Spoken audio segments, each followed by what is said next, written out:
Greetings, students. I hope you're doing well. I'm a little under the weather. I'm dehydrated. If I really need to drink some water, I'll drink some water while I'm talking to you. But other than that, I feel pretty good. This is a lecture on meditation 4. Okay. And we are not covering meditation 5 in this course, just to be clear in case you're wondering, where is that lecture? We don't need meditation 5 for this course. It's largely taken up with an argument for the existence of God. There are definitely some other things going on, but that's a big chunk of the meditation, and we already went over one of Descartes' arguments for the existence of God in meditation 3, so we just don't need to do that. Okay, meditation 4. What is this about? What role does it play in the larger meditations? This meditation is about error. Where does error come from? And the reason that's an urgent question is that we're coming out of meditation 3, and we're supposed to have established that God exists and that God is good. How good? You know now. Infinitely good, right? And of course, God made us, right? It's Catholic doctrine there, so Descartes has to say that. I do wonder whether Descartes thought God made us directly. He has put forward, before we get to the meditations, before he wrote them, some thoughts about how the solar system might have formed naturally, right? In any case, his official view is we were made, and so our faculties of judgment were made. Where is error found? It must be the result of something the faculty of judgment does, right? We judge of something that it's true or false. Well, we judge of a proposition specifically that it's true or false. And if we get it wrong, then we've made an error, right? So if we have to locate error in ourselves somewhere, it comes from the faculty of judgment. So meditation 4 is about error. And so, of course, it's about the faculty of judgment. And as I've been suggesting, it's about the fact that God gave us our faculty of judgment, and yet we make errors. So how are we going to reconcile these points that God gave us a perfect faculty of judgment? I mean, he is all-powerful and infinitely good, so I don't know why he'd give us anything less. And then we make errors, right? So how do we reconcile those things? Okay, so let's get into the details. Descartes reminds us at the beginning of meditation 4 that he sees a way forward to knowledge, as he puts it, because, right, in meditation 3, we realized that clear and distinct perceptions are totally reliable, and we got rid of our worries about God interfering with our quest for knowledge, right? So there's a way forward, and it involves using clear and distinct perceptions, of course. So Descartes, again, this is by way of review. We already knew this from meditation 3. He says, it is impossible that God should ever deceive me. That's a little strong for him, to be honest. Sometimes he talks as if, God can violate the laws of logic and mathematics. Well, I mean, he talked that way in meditation 1 and he does elsewhere. So that's a little strong for him, but he does say here, maybe he's exaggerating for dramatic effect, it's impossible that God should ever deceive me. The ability to deceive could indicate power, but the will to deceive indicates weakness, Descartes says. Which makes sense. Why do people deceive each other? I do think it's often out of fear. There could certainly be different reasons, and we're not going to try to cover them all or anything, but fear is a common reason for deception.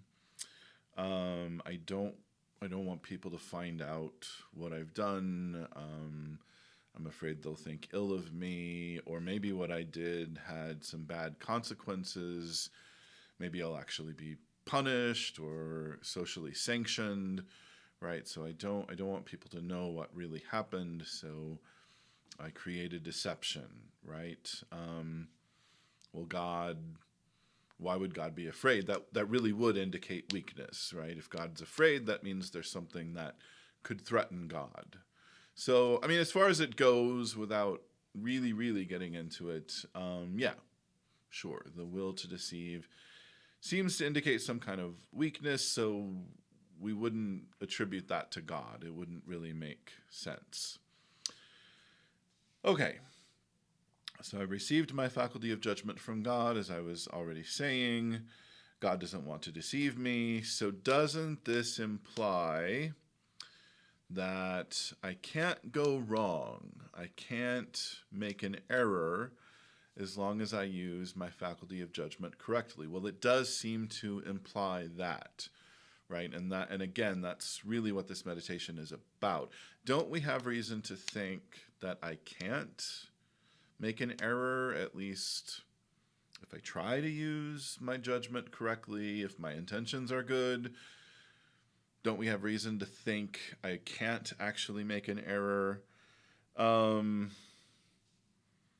Okay, so how are we going to begin to make the reconciliation here? There's a sort of standard move in theology that Descartes begins to make. We're on page 112, by the way, so we're still on the first page of the fourth meditation. Descartes starts making this move that we see a lot in theology. And the move is to try to ground evil, if we could call it a ground. I guess that's a little bit oxymoronic. You'll see what I mean in a second. We could try to say that evil or badness in the universe, evil is used very broadly here, we could try to say that it comes from nothing. So goodness has positive reality, and the bad things in the universe are just, where there's a sort of gap in being, where there's a lack of some kind. Like, in other words, not talking about Descartes right now, why do we have droughts and famines? That would be sort of a classic example of natural evil. Well, the rains aren't perfectly well regulated. There's a bit of capriciousness. There's a bit of randomness in the way that water circulates above the earth, right? I mean, it evaporates, it goes into clouds. The air circulates, so the clouds circulate, and then when are they going to release the water they contain? Well, it just depends on so many factors. It's not totally predictable. It's not totally well regulated, right? So the rain might be needed here, but it might fall over here. And it's a sort of gap. It's a sort of lack of good regulation. That's how that's been classically treated by a lot of theologians. Some people have talked about cancer that way. I know that's a sensitive subject, but what is cancer? It seems to be unregulated cell growth, right? There's a lack of the cells being properly regulated and managed, and so things get out of control there, right? And so you could look at a lot of evils, a lot of suffering, a lot of harms that we experience in the natural world in this way, through this lens. Something is missing. So anyway, Descartes helps himself to what is, when he writes this well-known point of view, and he says, he participates in nothingness. So he's a finite being, not an infinite being, but a finite being. So he participates in God's infinite. Sorry, I want I want a gesture, and my hand's not in the frame. He wants to participate. He does participate in God's infinite being, God's infinite goodness, God's infinite power. But of course, he doesn't fully participate. He only has some of the power that God has, some of the wisdom that God has. Right? So he's in a way, he's participating in God, and he's participating in nothingness. And so that's how he puts it here, right? And because he's trying to account for where error comes from. And so this is his first ploy, if you like, his first tactic. Well, doesn't error just come from nothing, from nowhere? I mean, what is error? It's a lack of good judgment. I didn't judge correctly. I failed to use my judgment correctly. Right? So something's missing. And so this all stems from my participation in nothingness. It's all because I'm not infinite. That's where it comes from. Right? So error itself then is nothing. Nothing comes from nothing. If the error stems from Descartes' participation in nothingness, then the error is itself nothing. To be clear, I mean, this is kind of implied by what I've already said, but let me be completely clear. If error is literally nothing, then God is off the hook, right? So the bigger problem here is God created everything that exists, right? And so again, there's a classical theological issue here. If God created everything that exists, and then the world kind of sucks, right? Lots of bad things happen, then God is responsible, right? So that's the point of that classical theological response when we say, well, cancer comes out of the nothingness, it stems from nothing. It's a lack of regulation, and drought and famine come from nothing, right? We're saying that God's not responsible because God doesn't create nothing. God creates something, right? And the something that he created is finite and has limits. It's good insofar as it is and exists, and that, this goes back to Genesis. God created everything and saw that it was good. So what he created is good, but, it's limited. It's a finite creation. We could get into what, there's a logical issue here. Okay, we'll get into it a little bit. God is infinite, meaning unlimited. God can't create, logically speaking, God can't create another infinite being, because that would put a limit on him, and they each would be limited by the other, and so there can only be one infinite being. So we could certainly say, logically, theologically also, when the infinite being makes something, that something is finite, right? That's how it has to be. So it's good insofar as it exists, but there could be problems in the stemming from the fact that there are limits on what exists, right? And so that's Descartes' view. Error is nothing. It comes from nothing. It is nothing. Therefore, God didn't create it. God did create my faculty of judgment, which is involved, certainly, in making errors. But that doesn't mean there's something wrong with the faculty that God gave me. It just means it's limited. It's not always making the right call. I'm not always making the right judgment. Okay. So that's where we are at the opening of the meditation. All of that is on page 112. Okay, now on page 113 in our broad view text, Descartes actually objects to the view that he's just presented, which makes sense because, as I've said before, this is a dialectical text.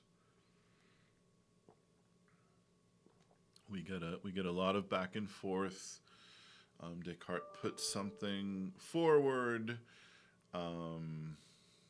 then he criticizes it, then that gives him an opportunity to refine it, right? And this is something he does in plenty of spots, including Meditation 4. Okay, I just turned off my sound, so I won't. The notifications won't play. Okay, so how does he object to himself? He says, well, look, I can't just say that error is a lack and leave it at that, because as a matter of fact, an error is a lack of knowledge that I ought to have, or, that's often the case. Well, maybe it's always the case.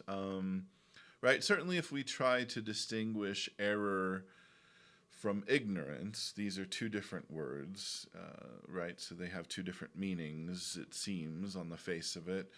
If we try to distinguish them, it seems like we would say something like this. If I'm ignorant, that's not necessarily blameworthy.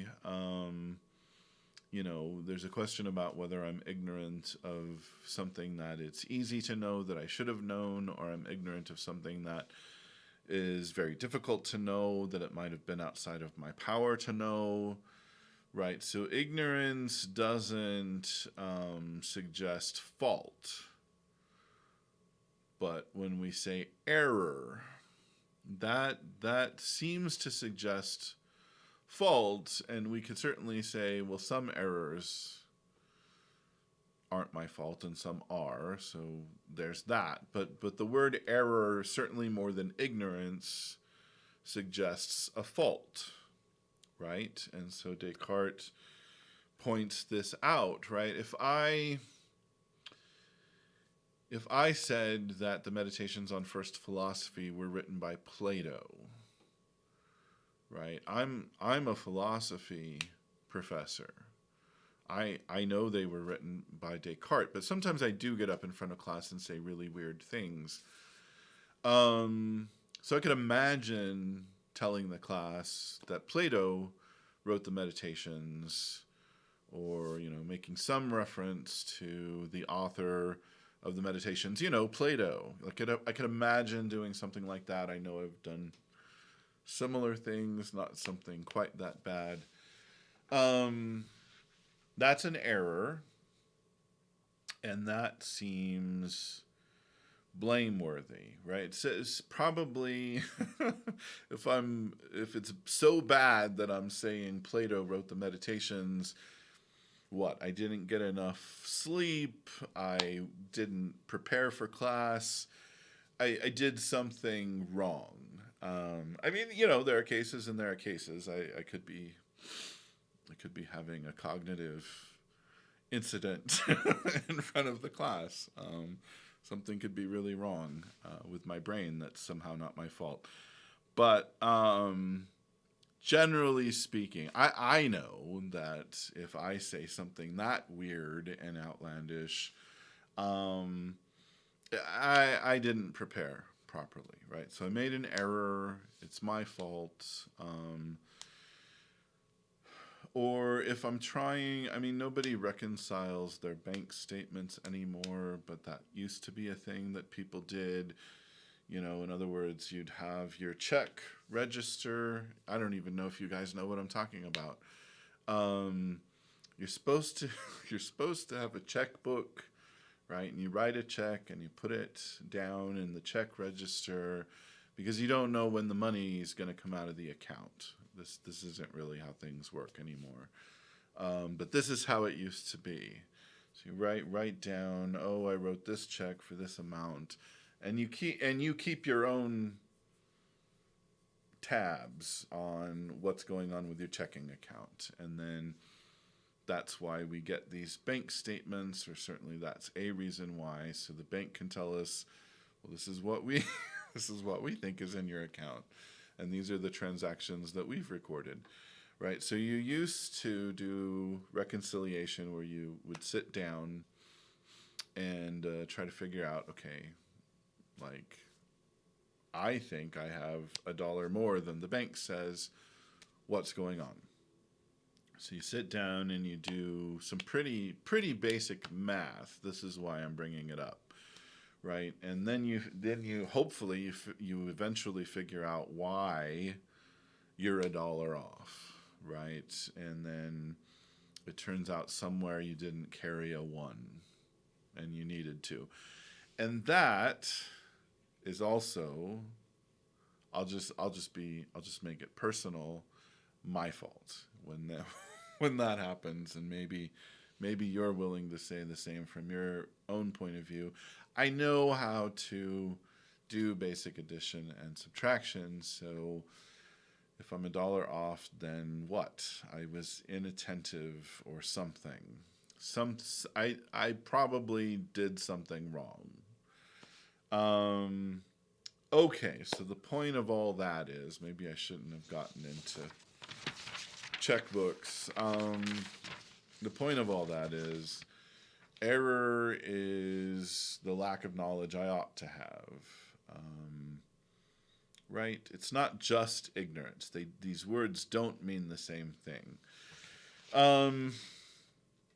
So if error is the lack of knowledge that I ought to have, then we could infer, it seems like, well, God ought to have given me that knowledge. I mean, God made me. I could say, well, I was inattentive when I was doing the math. Well, God made my faculty of attention, right? And I could say I didn't get enough sleep, and that's why I said Plato was the author of the Meditations. Well, God made my body in such a way that I need sleep, and yet at the same time, I don't always get as much sleep as I need. And, so these things, I can say they're my fault, and then God still ends up being implicated, right? And that's the whole problem of the fourth meditation is, well, I'm making errors, and God's the creator, so aren't these errors God's fault, ultimately? Okay. Error is apparently the lack of some knowledge I ought to have.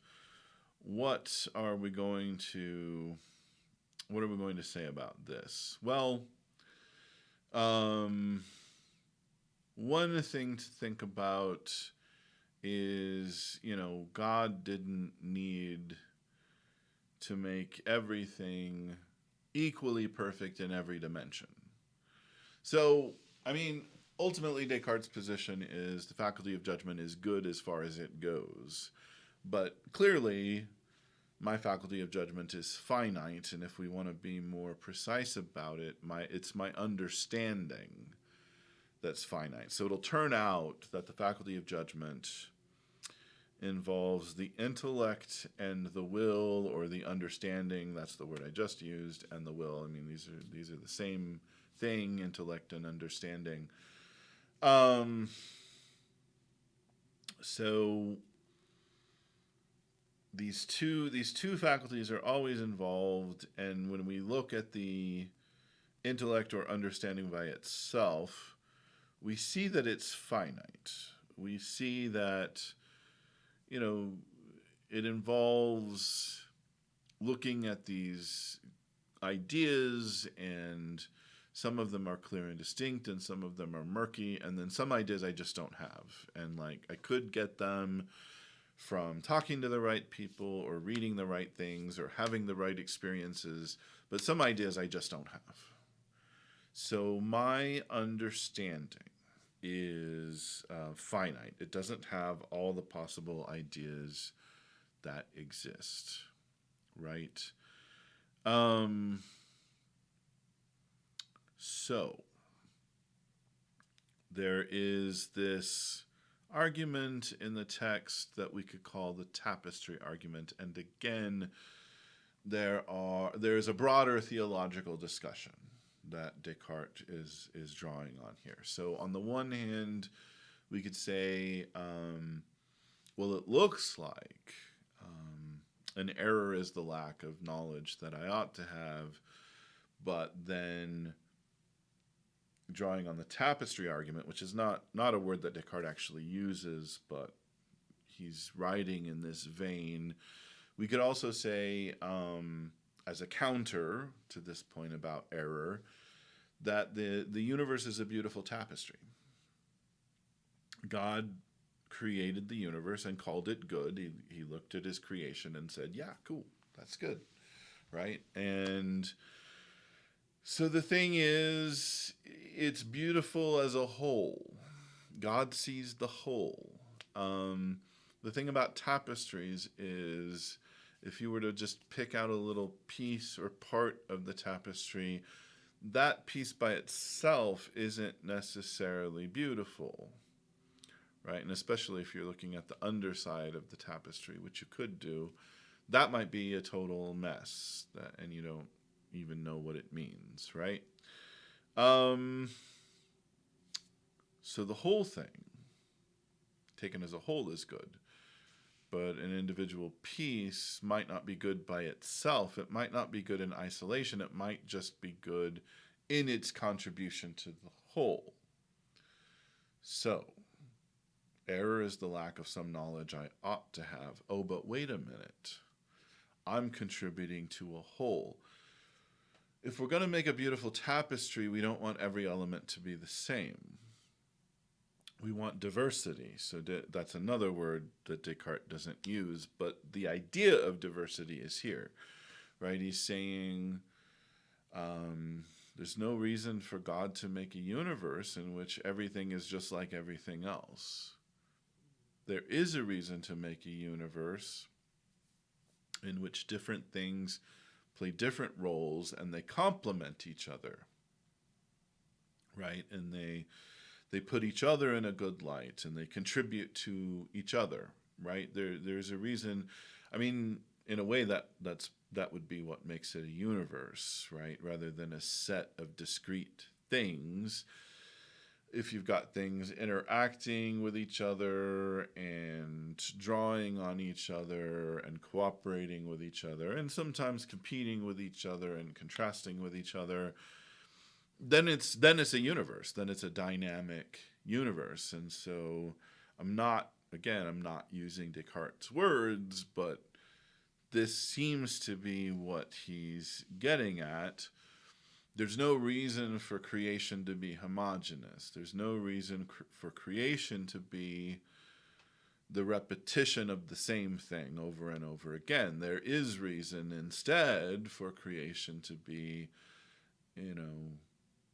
different kinds of things that interact in different kinds of ways. From a theological point of view, again, putting Descartes aside for a second, this is a greater expression of God's power and wisdom, right? And skill, ability to create. So we would expect, actually, creation to be diverse, right? And so Descartes using that point. So, okay, on the one hand, I make errors and something's missing, and it seems like I ought to have the thing that's missing, but on the other hand, it's diversity is good. Diversity is good. It's good for there to be more wise people and less wise people. It's good for there to be more wise beings. Maybe angels are wiser than us and less wise beings. It's a rich tapestry, right? And so I don't have the best memory or the best understanding. Remember, Descartes already said these things in the discourse. But that could contribute to a greater goodness. That could contribute to the beautiful tapestry. I ought not to knock it and blame God because I don't like that I didn't have this bit of knowledge for whatever reason. Okay, well, that'll make sense as far as it goes. Right, and then this tapestry argument is really on page 113, just in case I haven't said that yet. Also on page 113, we start doing the analysis that I already mentioned. So whenever we make a judgment, whenever I make a judgment or you make a judgment, there are two different parts of the mind that work together simultaneously to produce the judgment. So in other words, the judgment can be broken down, the faculty of judgment can be broken down into two sub-faculties. Faculty just means like some part or aspect of my mind, right? So that aspect of my mind can be broken down into these two other aspects, intellect and will, right? We've already mentioned this. Okay. So the point of the analysis is to think about, in a more concrete way and in a more specific way, well, where is error coming from? Where does it creep in exactly? Does it creep in the intellect, or does it creep in through the will? Well, let's look. Okay, so when I make a judgment, the intellect grasps an idea and the will affirms or denies it. So I have to sort of present something to myself like a proposition. And so a proposition is some ideas put together in a certain way to represent a state of affairs in the world. That's a lot. I can't really unpack all of that because that is not the point of this text. But Descartes has a view something like that. Some of this came up in Meditation 3, right? Ideas are the atoms of thought, and you put them together to make statements or assertions or propositions that you judge to be true or false, using your will. So there's the presentation part. I just present the ideas to myself, synthesized into propositions. So that's the intellect's job, is to present the ideas to myself. And then the will's job is to affirm or deny. Yes, that's true. No, that's not true. That makes sense, right? As far as it goes. Okay, so is there anything wrong with the intellect? Well, no, not really. So Descartes sticks to his view that being is good. God created the understanding, and the understanding is good insofar as it exists, but it is finite. So as I've already mentioned, I do not have all the ideas that there are. Some of the ideas that I have are lacking clarity, or lacking distinctness, or lacking both. So there's nothing wrong with the understanding insofar as it exists and does what it does, but it is limited. Now the will, on the other hand, right, and now we're getting into page 114 if you want to know, The will, on the other hand, is actually infinite. My own will is infinite. But that seems like an odd thing for Descartes to say. But the reason for saying it is, excuse me, I'm just building suspense now. The reason for saying it is that, well, the will really only does this one thing, or you could say it does two things. It just depends on how you look at it. It does this one thing with two sides, or it does this two things. My point is, it affirms or denies, as we've already said. It says yes or no. It says true or false, right? It can go in this direction or that direction, and that's it. That's what the will can do. God's will doesn't do any more than that, right? So then it seems to follow that there's nothing more the will could do. That's just what a will is. So my will is infinite in that there's no more that it could do that it's not doing. Does that? I hope that makes sense. Infinite doesn't always mean. It doesn't always mean infinite in the way the number line is infinite, right? I guess that's what I want to say here, right? Looking at the number line, infinite means, you can just keep going. So obviously, when we say the will is infinite, we're not saying, well, you could just keep going. We're saying conceptually, there are only two ways to go, and I can go either of those ways, and therefore my will is infinite. There's nothing that could be added. It wouldn't make it more of a will if we added something. So my will is perfect, if you like. Maybe that helps. Perfect and infinite kind of mean the same thing here. There's nothing to be done to make my will more perfect than it is. It's already perfect. So my will and God's will are the same, essentially. And Descartes says that, and he says, and that's why we're said to be made in the image of God. It's not because we look like God. I certainly don't. Right? It's because of the will. My will is the same as God's, essentially. Right? Now, God's will is effectively more powerful because his understanding is greater, and so he knows about more things that he could manipulate with his will. And also, of course, he's omnipotent, and so he has the power to do more things. Like, he can will it, and then it will happen. And I can will it, and it might happen. And it might not, right? So my will is constrained by these other factors that are outside of the will. But internally, looking at the will by itself, yeah, my will is infinite. Good for me. Just like God in that respect, right? Okay. So then in sum, there's actually nothing wrong with my faculty of judgment, right? So judgment breaks down into intellect and will, and then intellect and will are great.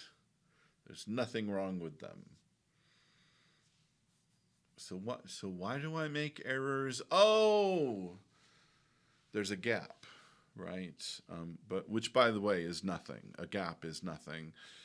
So there's this gap between the intellect and the will, right? So the intellect is limited, and it can only grasp some of the ideas, and it can only grasp some of them clearly and distinctly. So the intellect is limited and finite, and then the will, on the other hand, is totally infinite and can affirm or deny anything. So you see the point here, right? So I could have some ideas that are a little murky, They're not completely clear and distinct. And then I judge. Yeah, that's true. But there was a murkiness there. So I could be in error, right?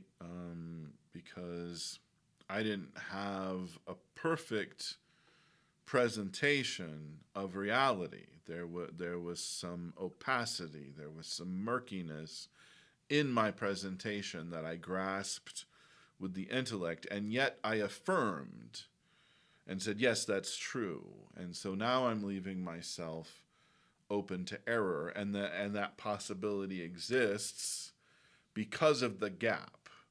Because the intellect can't grasp everything, but the will can affirm or deny anything at all. Okay, so that's where error comes from. And it comes from a difference in the two subfaculties, or a gap between them.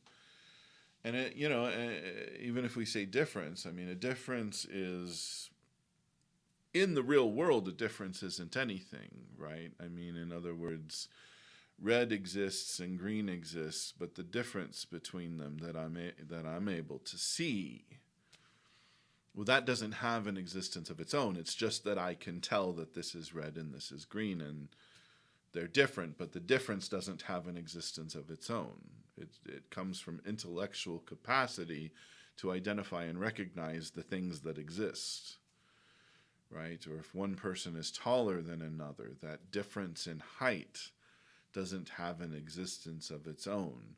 This person is yay tall, and this other person is yay tall. And that's it. And there's a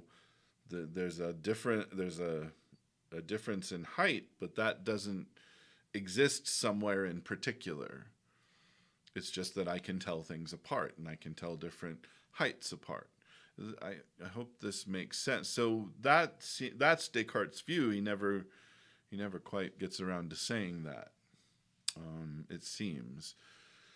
So he's come back to this view that error is nothing and comes from nothing.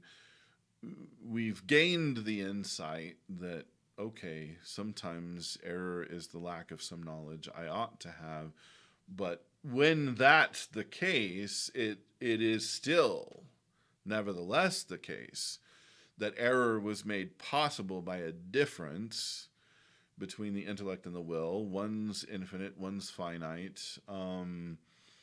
And if it comes from nothing, it's nothing. You can't get something out of nothing.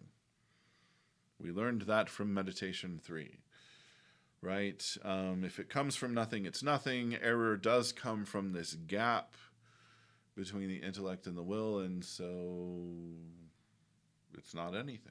It's nothing. Okay, and just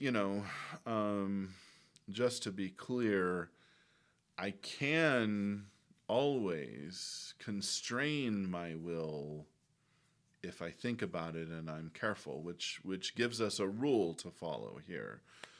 When should I make a judgment? Well, I should make a judgment when I have a clear and distinct perception to work with, a relevant, clear and distinct perception, not one unrelated to the judgment I'm making, of course. So don't make judgments based on murky ideas. Now, that's a big deal. Descartes doesn't really get into how big a deal that is. I mean, we often don't have clear and distinct ideas to work with. So from Descartes' point of view, ideally, you're going to want to suspend judgment quite a lot of the time, right? And you're going to have to pause and hold back and try to refine your ideas and make them more clear and distinct. And, it's not clear how long it's going to take to get the clear and distinct ideas you need. So your practical life is going to have to come apart from your theoretical life in a way that Descartes doesn't. He can't cover everything, but he is aware of this whole skeptical tradition, so he must be aware of this point that, look, you can have mental hygiene, you can take great care with your judgments, you can be skeptical and suspend judgment most of the time, and that's fine. But then you have to live your life, right? So I could say I don't know what the traffic is like today. I don't know how bad the traffic is on Federal. So should I take Federal or not when I go home? I mean, I usually bike, but imagine I'm driving and I'm gonna go down Federal now. Well, I could get some information, I guess. I could look at my app, my map app on the phone. But that will be limited by the time I get to my car, which I would never park on campus because I don't want to pay for parking. By the time I get there, things might have changed. I'm probably going to operate without a clear and distinct idea of what the traffic situation is on Federal. And so I'm going to make my best guess. And Descartes is advising me, don't make a judgment there. Don't judge that the traffic will be good. Don't judge that the traffic will be bad if you have insufficient information, which is the situation I find myself in. Rather just, proceed on what you do know.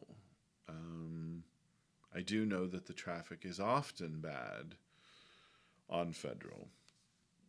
I do know that there are very few things that get me more frustrated and upset than traffic, which is, by the way, why I ride my bike a lot.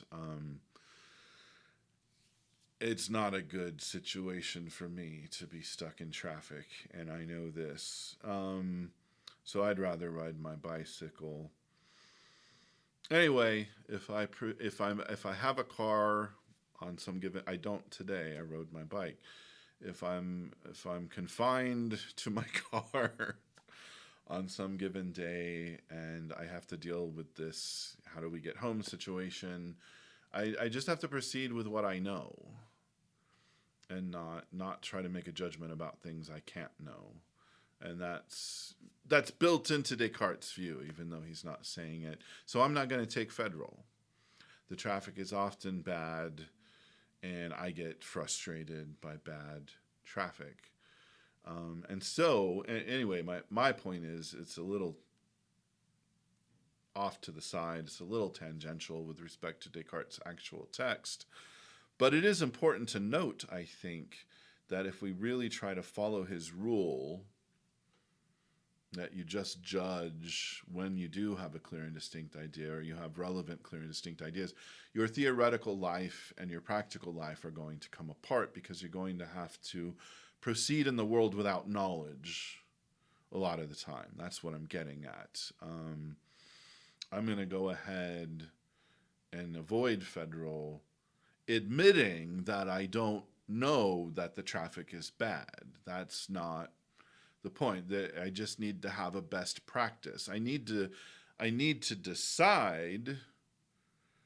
I don't need to know how to proceed. I need to decide how to proceed. And things that I know are, in a small compass. Things that I have to decide about are much greater. Descartes' aware of this. Like I said, he's read the skeptics. He knows how this works. So I'm filling in something for you that Descartes knew perfectly well, but he's not bringing up here. And I was also going to say, I kind of distracted myself talking about Federal. I know some of you don't know about it's just it's a busy street. That's all you need to know. Anyway, I was going to say that even when something is probably true, I can suspend judgment. And Descartes is saying that that's proved by the meditations themselves, right? Because probably there's an external world, and probably 2 plus 2 equals 4. But Descartes did manage to doubt those things when he really paid focused attention to them. So that's important. That needs to be established, because he is saying, well, the rule is only judge when you have a clear and distinct perception. So, of course, there is a question about whether you could really not judge when the evidence looks compelling.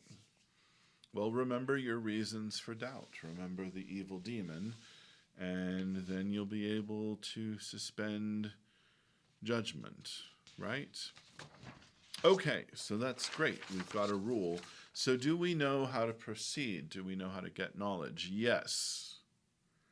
Yes, we have a rule that will help us. We won't get all the knowledge we want. And in fact, in Meditation 4 up to this point, in Meditation 4 as a whole, actually, we don't know whether the external world exists. We have not rehabilitated the external world. We can't say we have knowledge of it, but our rule will help us get knowledge in Meditation 6. Descartes sees a way to use clear and distinct perceptions to prove that there's an external world, but he's not going to do that in Meditation 4. That's going to be in Meditation 6. Okay, last couple points. Is God off the hook or what? Going to have some more water. Well, admittedly, God could have made me so that I would never make an error, and he didn't. So Descartes is honest enough to admit that. And Descartes mentions 2 ways in which God could have made me so that I would never make an error. Number one, way number 1, God could have given me all the clear and distinct perceptions. Or he could have given me all the clear and distinct perceptions that I would ever need in my life, because, he is omniscient and all that. And so he knows what I have to judge about. So this is just one way, but it's, there's an A and a B. Could have given me all the CDPs, could have given me instead all the CDPs I would ever need. So is he blameworthy for not doing that? Well, no, of course not. Let's not be hasty.